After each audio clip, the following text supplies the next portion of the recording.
আসসালামু আলাইকুম। আমি সুমাইয়া খুলনা থেকে বলছি। ভিলেজ লাইফ ব্লগ সুমাইয়া চ্যানেলে আপনাদের সবাইকে আরও একবার স্বাগত জানাই। কাছে এবং দূরে যে যেখান থেকে আমার ভিডিওটি দেখছেন, আশা করি আল্লাহর অশেষ রহমতে সবাই ভালো আছেন। আমরাও আলহামদুলিল্লাহ বেশ ভালো আছি। সকাল সকাল চলে এলাম আপনাদের মাঝে ভিলেজ লাইফের আরও একটি ভিডিও নিয়ে।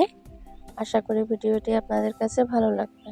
আমরা গ্রাম অঞ্চলের হলেও এখানে কিন্তু সব সময় গরুর দুধ পাওয়া যায় না। গরুর দুধে খুবই সংকট লাগে, কিন্তু যখন হাতের নাগালে পাই তখন অনেকটা দুধ কিনে সংরক্ষণ করে রাখি। গরুর দুধগুলোকে ভালোভাবে ছেঁকে তারপরে গরম করে নিচ্ছি। তারপরে গরম হলে ঠান্ডা করে তারপরে ফ্রিজে রাখি। এভাবে গরম করে না রাখলে অনেক দিন ফ্রিজে যখন দুধ থাকে তখন বের করলে দুধ কেমন দলা দলা পেকে যায়। এই জন্য আমরা এভাবেই রাখি। আজকে আমার ভাইয়ের রান্না বিদেশি চাল রান্না করব। আর এই হচ্ছে আমার ভাইয়ের সেই বিদেশি চাল। শুধু বিদেশি না, এখন তো বাংলাদেশেও সব কিছু পাওয়া যায়, একটু কষ্ট করে কিনে নিতে হয়। তো আমরা আজকে এই চালটাই রান্না করব। চালগুলো কিন্তু বেশ লম্বা লম্বা, আর এই চালটার থেকে কিন্তু অনেক সুন্দর একটা সুঘ্রাণ আসে। তো চালটা আমি ধুয়ে নিচ্ছি, তারপর এটাকে রান্না করা হবে। আর যখন পানি দিয়ে ধুয়েছিলাম তখন কিন্তু হাতে বেশ মসৃণ লাগে চালগুলো। বাংলাদেশেও অ্যাভেলেবেল থাকলেও আমরা কখনো খাইনি, যাতে আমার ভাই আসলে দেশে আমরা সবাই একসাথে খেতে পারি, এজন্য ওয়েট করছিলাম। এই চালটা থেকে এমনিতেই অনেক সুন্দর একটা স্মেল আসে। তারপরে একটু কিছুটা দারচিনি আর দুটো তেজপাতা দিয়ে দিয়েছি, এতে অন্যরকম আর একটা ফ্লেভার হয়। তো এখানে আমাদের ভাত রান্না শেষ। আর এই ভাত কিন্তু অনেক ঝরঝরে হয়েছে দেখতে। সাধারণত সবাই এই চালগুলো দিয়ে বিরিয়ানি রান্না করে, আমরা তো আর বিরিয়ানি রান্না করলাম না, আমরা শুধুই ভাত রান্না করলাম। বিরিয়ানি রান্না না করলেও সমস্যা নেই, আমরা তো মাংস দিয়েই খেতে পারছি। এখানে প্রায় 2 কেজি প্লাস খাসির মাংস আছে। আর এই মাংসটা আমি রান্না করিনি, আমার আম্মু রান্না করছিল। এই খাসিটা অনেক বড় ছিল, তাই মাংসগুলো দেখে বোঝা যাচ্ছিল না আসলে এগুলো গরুর মাংস নাকি খাসির মাংস। এখানে আমার আম্মুর মাংসটা কষানো শেষ, তারপরে কিছুটা আলু দিয়ে তারপর আরও কিছুক্ষণ কষিয়ে পানি দিয়ে দিবে। আর মাংসের ভিতরে আলু ছাড়া তো আমার চলেই না, এই জন্য কি অল্প কিছু হলেও আলু দেয়াই লাগে। আমাদের পরিবারে আর কেউ আলু পছন্দ না করলেও আমি কিন্তু আলু বেশ পছন্দ করি।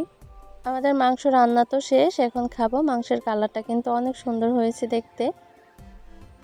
আমার এই ভিডিওটির কোনো অংশ যদি আপনাদের কাছে ভালো লেগে থাকে তাহলে আমার চ্যানেলটি সাবস্ক্রাইব করে আমার পাশে থাকবেন, সেই সাথে লাইক কমেন্ট করবেন। আর যারা অলরেডি সাবস্ক্রাইব করে দিয়েছেন তাদেরকে অসংখ্য ধন্যবাদ। আজকে আমাদের এখানে কারেন্টের সমস্যা থাকার কারণে চালের আটা ব্লেন্ডারে করতে পারিনি, তাই হামানদিস্তায় চালের আটা করে নিচ্ছি। আর এটা থেকে আজকে পাটিসাপটা পিঠা বানাবো। ভাইয়া যেহেতু অনেক দিন প্রবাসে ছিল, তাই প্রবাসে বসে তো আর পিঠা খাওয়ার মতো কোনো ওয়ে থাকে না। আর আমার ভাইয়া আমার হাতের এই যে ক্ষীর দিয়ে পাটিসাপটা পিঠা এটা অনেক বেশি পছন্দ করে, তাই আজকে ভাইয়ের পছন্দের পাটিসাপটা পিঠাই তৈরি করছি। সকালে যে দুধটা সংরক্ষণ করে রেখেছিলাম তার থেকেই কিছুটা অংশ দুধ রেখে দিয়েছিলাম।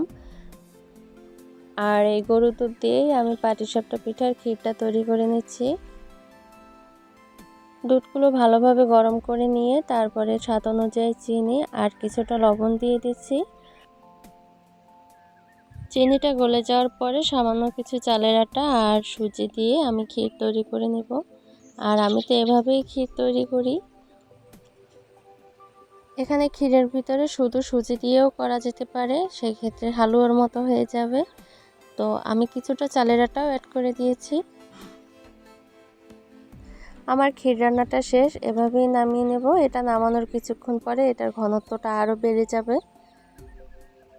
আমি জানি সবাই আমার থেকে ভালো রান্না করতে পারেন, আমি যেহেতু অত পাকা হাতের রাঁধুনি না, আমি যেভাবে রান্না করি সেটাই আপনাদের মাঝে শেয়ার করলাম। দয়া করে সবাই ক্ষমা সুন্দর দৃষ্টিতে দেখবেন। কড়াইতে তেল লাগানোর জন্য আমার কাছে ব্রাশ ছিল না, তাই আমার আম্মু এটা এনে দিয়েছে। আমি ছোটোবেলা দেখতাম আমার আম্মু আমার দাদি সবাই এরকম কলা গাছের পাতার যে ডাটাটা থাকে ওটা দিয়ে কড়াইতে তেল লাগাই, তো আমিও ওইভাবেই লাগিয়েছি।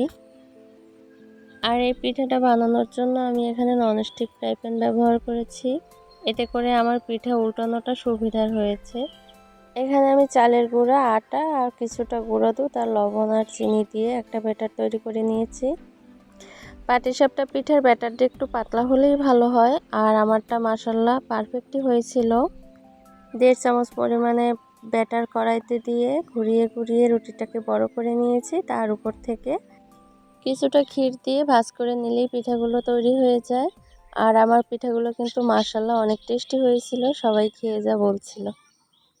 এতক্ষণ ধরে যারা আপনাদের মূল্যবান সময় নষ্ট করে আমার ভিডিওটি দেখছেন, সবাইকে অসংখ্য ধন্যবাদ। আজ এই পর্যন্ত, সবাই ভালো থাকবেন, সুস্থ থাকবেন। আল্লাহ হাফেজ। আসসালামু আলাইকুম।